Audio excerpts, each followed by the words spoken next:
looking at this blog, you'll notice that I'm going to give you some pointers and some tips of how to tell if you have an eavesdropping problem. First off are the things around your house or your business that are missing and that you have no idea what's going on in terms of like a lamp or something that be missing now all of a sudden reappears. Well, that could be that someone took this fixture, planted a bug in it, and then brought it back surreptitiously. You also have to be aware of things coming to you for free. Like say if you get a free Cock radio in the mail, or you get a free blender, or something that's free, you should always be very cautious of. Okay. Now, of course, there's cell phones. Sometimes cell phones, can be hacked. Cell phones can have manufactured software on them to get your text messages, your pictures, and sometimes even conversations. Those are called spy phones. If you obtain a phone from someone, whether it's your employer, an ex-spouse, or someone who wants to get proprietary information from you, accepting a gift like a phone could be somewhat problematic because it could maintain some software on there that will transmit anywhere in the world your voice, like I said, text messages, any pictures you take, okay, and any voicemail you have on your phone can be compromised. So the best way to have a good, clean conversation on any cell phone would be to go get a pay-as-you-go phone from any major retailer, and you sign up for like a real cheap phone, $19.99, pay-as-you-go, $20 a month type situation, without giving your correct name or your correct address, just acclimating the phone and then using it privately. So if you do have a phone that's in use from your employer or your spouse and they pay the bill of that phone, beware because they could be checking out everything you're doing on that phone, obviously. So, eavesdropping devices are going to happen if you have a corporation or an office. You might be subject to eavesdropping by the utilization of cleaning staff coming in late at night. A lot of corporations that I represent, a lot of professionals I represent don't understand that, they got security during the day, CCTV cameras, they got a security guard at the gate. I mean, they're really, really secure.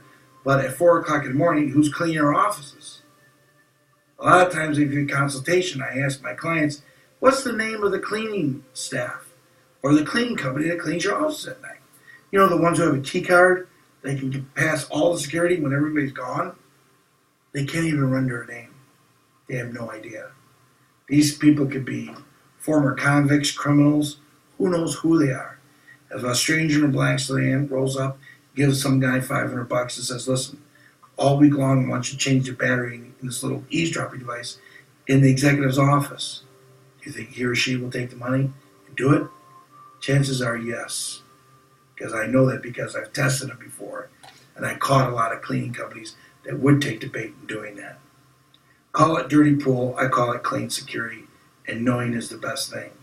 Not just spies and government agencies to hijack your private communications. Fortunately, there are ways to tell if you're being monitored. You will need battery life, battery temperature, strange phone activity, coded messages, background noise, unusual transmissions, unusual interference, a serving area interface, and a wiretap detection service. Optional, a battery monitoring phone app. Step 1. Take note of the lifespan of your battery. The phone's battery gets used when it's sending voice or text information to the source of the bug, or if someone is remotely activating the microphone. If the battery life is suddenly significantly shorter than it used to be, even after getting a new battery, your phone may be bugged. There are phone applications available that monitor battery life and history. Step 2. Check the temperature of your phone. The battery in your cell gets warm when it's being used, so when you haven't been on the phone, if the phone feels warm, it may have been in use without your knowledge. Step 3. Monitor unusual activity by your phone.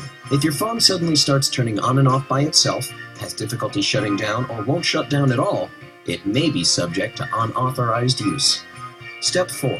Watch for coded text messages. If you get a text message that seems like data coding, with numbers and symbols instead of words, this could indicate misdirected attempts at data transmission by someone else. If you want to make sure your calls and texts remain private, don't just turn your battery off. Take the battery out when you're not using it. Step 5. Listen for background noise when you're on a call. Echoes, static, or clicking sounds may be caused by line or transmission interference, or by equipment used by someone tapping your call. Step 6. Inspect your phone bill every month. If it indicates a spike in text or data transmission, someone else may be using it.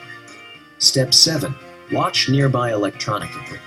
It's common for phone transmissions to interfere with signals from other phones, computers, radios, and televisions. However, if electronic interference occurs when you're not using the phone, it may be in use by someone else. Step 8. Find out if your landline is tapped by locating your serving area interface, also known as a B-box or cross-connect box. Determine which pair of wires, known as the cable pair, are associated with your phone number, and see if there are any duplicate lines or electronic devices connected to them. B-boxes are equipped with locks, but service technicians have passkeys, and many boxes aren't locked at all. Step 9. Hire a company to perform a wiretap detection sweep. Many companies offer such services, but they typically only pick up devices being used on your premises. Did you know? From 2003 to 2006, the Federal Bureau of Investigation illegally obtained calling records for more than 3,500 telephone accounts, according to a report by the Justice Department's Inspector General.